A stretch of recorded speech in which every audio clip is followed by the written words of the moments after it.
Continuando com o estudo da dinâmica, o estudo das forças, só que agora focando no movimento circular. Todo movimento circular apresenta uma força chamada de resultante centrípeta. Atenção, hein? Esse prefixo aqui, ó, remete a centro. Vamos entender. Aqui nós temos a trajetória circular. Toda trajetória circular vai ter um centro, a distância do centro até a extremidade nós chamamos de raio. Supondo que uma partícula esteja nesta posição aqui, ó. E nesta posição ela apresenta uma velocidade v. E aí o tempo passa e agora ela vem para esta posição. E nesta posição a velocidade v está aqui, ó. Note que o vetor velocidade era horizontal, agora ele é vertical. Ele sofreu alteração. A força que vai alterar a direção, ou a força que está associada à alteração da direção do vetor velocidade, é a resultante centrípeta. E a resultante centrípeta, ela tem esse nome porque ela está aqui, ó, apontando para o centro, a força resultante centrípeta apontando para o centro da trajetória. Matematicamente, a força resultante centrípeta é dada por mv² sobre r, onde m é a massa em quilograma, o v é a velocidade em metro por segundo e o r é o raio dado em metro. Para aplicar a força resultante centrípeta, nós vamos observar algumas situações. E a primeira é uma lombada. Então imagina uma partícula passando por uma lombada. Se você ainda não notou, eu vou extrapolar aqui, ó. Vamos extrapolar aqui, nós temos que a lombada é uma semicircunferência, um pedaço de uma circunferência. Então ela vai apresentar um centro. Para encontrar a força resultante centrípeta, você faz o peso menos a força normal. Ah, mas por que disso? Vamos lá, deduzindo aqui. A resultante centrípeta é o que resulta para o centro. Então, observando essa situação, a força resultante centrípeta é o que está para o centro menos o que está contrário. Vamos destacar o seguinte, que quando pensamos na sensação da força, nós lembramos da força normal. Então vamos deixar a normal em evidência. Vou até escrever assim, ó. A normal é igual ao peso menos a força resultante centrípeta. Normal é igual ao peso menos a força resultante centrípeta. Quer dizer que a normal, que é a sensação da força, ela é menor do que a força peso. Então, se você estiver passando por aqui, você tem essa sensação de ter um peso menor, ou uma sensação menor do que a sua força-peso.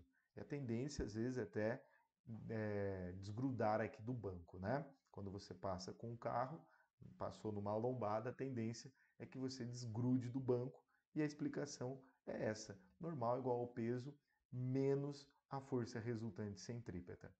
Continua com as aplicações. Agora, analisando um vale, um buraco, uma depressão. Veja que aqui, ó, nós temos também uma circunferência. Aqui está o centro da circunferência.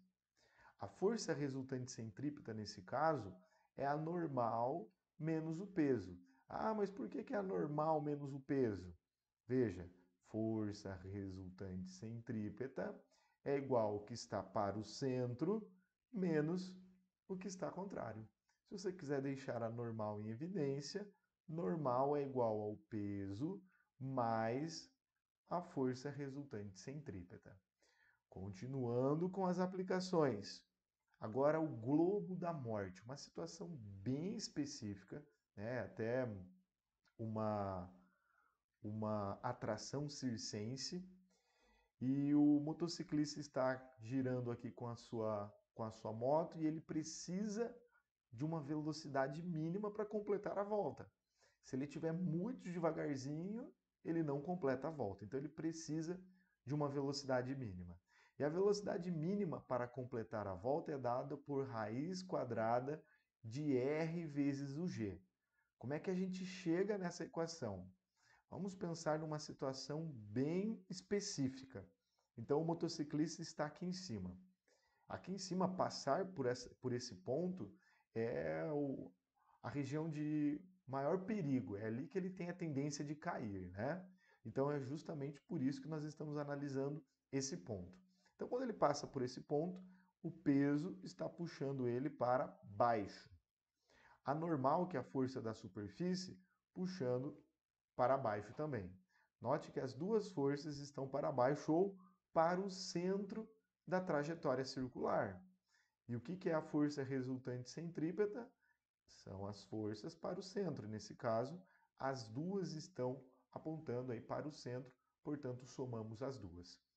Mas como eu quero a velocidade mínima, como nós estamos analisando um limite, uma situação bem específica, vamos supor que ele está na iminência de cair.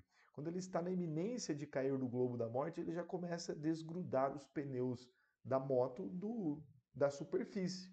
E se ele não estará mais em contato com a superfície, a normal é zero. Portanto, a força resultante centrípeta é o peso. E resultante centrípeta é mv² sobre o raio, que é igual ao peso mg. Cancelou o m com o m e organizando você tem que a velocidade mínima para completar a volta é a raiz quadrada de r vezes o g. Muita atenção, que a velocidade não depende da massa. Se o motociclista tiver 50 kg, ele precisa de uma velocidade. Se substituirmos o motociclista por um agora de 120 kg, a velocidade é a mesma, porque a velocidade é a raiz de RG, não depende da massa, só do raio e da aceleração da gravidade.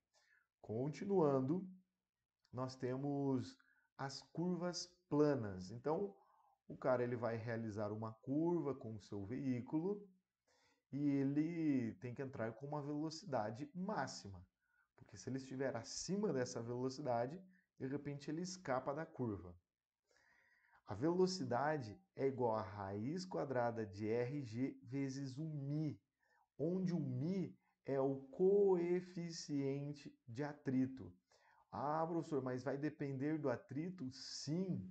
Até por isso que não é recomendado andar em altas velocidades com a pista molhada, porque com a pista molhada o coeficiente de atrito diminui, portanto a velocidade máxima diminui também.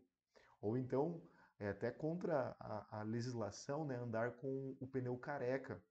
Quando os pneus estão gastos, o atrito diminui, né, o coeficiente de atrito diminui, portanto, a velocidade tem que ser menor também. Então, para realizar uma curva plana, nós precisamos considerar o coeficiente de atrito. E a velocidade máxima para completar a curva é a raiz quadrada de RG vezes o coeficiente de atrito. A última aplicação, uma curva inclinada. A curva plana você vai precisar do atrito. A curva inclinada, ela favorece. Se você fizer a curva inclinada, né, de uma maneira correta, a inclinação ela beneficia o movimento. Então a velocidade que você consegue fazer uma curva inclinada sem usar o atrito é a raiz quadrada de RG vezes a tangente do ângulo de inclinação. Note que no globo da morte é raiz quadrada de RG, na curva plana é raiz quadrada de RG, coeficiente de atrito. E agora na curva sobrelevada ou na curva inclinada, a velocidade é raiz de RG vezes a tangente θ. Pessoal, a teoria é essa. Por favor, aqui embaixo nós temos os exercícios resolvidos. Confira os exercícios e então passe para a lista onde você vai praticar. Lá embaixo tem o gabarito para você se sentir seguro e confortável durante a resolução. Muito obrigado pela sua atenção, bons estudos e até o futuro!